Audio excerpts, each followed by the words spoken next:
நம சிவாய. நாயன்மார்களில் காலத்தால் மூத்தவர் காரைக்கால் அம்மையார்.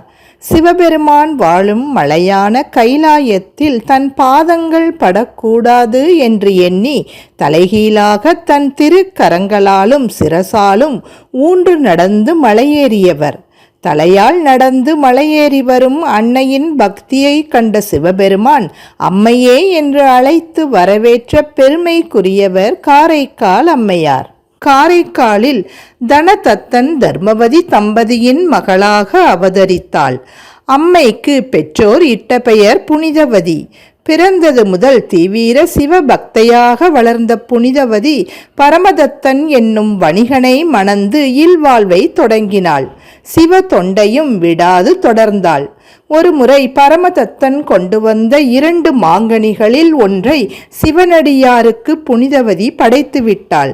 இதை அறியாத கணவன் உணவருந்துகையில் ஒரு கனியை புசித்துவிட்டு மற்றொரு மாங்கனியும் கேட்க திகைத்து நின்ற புனிதவதி இறைவனிடம் வேண்ட மற்றுமொரு மாங்கனியை தந்தருளினான் இறைவன்.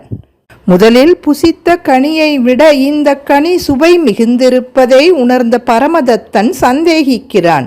உடனே நடந்த உண்மையை கூறினாள் புனிதவதி. ஆனால் புனிதவதி கூறிய அற்புதத்தை பரமதத்தன் நம்பவில்லை. உடனே கணவனின் கண் முன்பே இறைவனை வேண்டி மற்றொரு கனியை பெற்றுத்தந்தாள். அந்த அற்புதம் தன் கண் எதிரிலேயே நிகழவும் வியந்து போன பரமதத்தன் புனிதவதி இறை வடிவம் என்றறிந்து அவளை விட்டு விலகினான். அன்னை தன்னை முழுமையாக இறைவனுக்கு அர்ப்பணிக்க முடிவு செய்து தனக்கு பேயுரு அருளுமாறு வேண்டிக் கொண்டாள். அதற்கிணங்க இறைவனும் அருள இறைவனை பாடியபடியே பயணித்து அன்னை கைலாயம் அடைந்ததாக புராணங்கள் சொல்கின்றன. இவர் இசைத்தமிழால் இறைவனை பற்றி முதலாக பாடியவராகவும் தமிழுக்கு அந்தாதி என்னும் இலக்கண முறையை அறிமுகம் செய்தவராகவும் அறியப்பெறுகிறார்.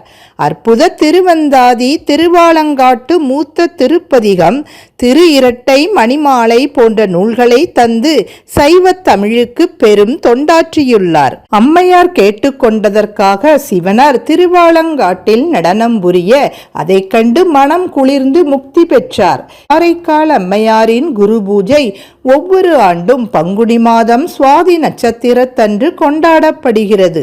அம்மையின் குரு பூஜை அனைத்து சிவாலயங்களிலும் சிறப்பாக நடைபெறும். இந்த ஆண்டு குரு பூஜை ஏப்ரல் 3ஆம் தேதியன்று வருகிறது. நாமும் குரு பூஜை அன்று காரைக்கால் அம்மையாரை வணங்கி சிவனருள் பெறுவோமாக.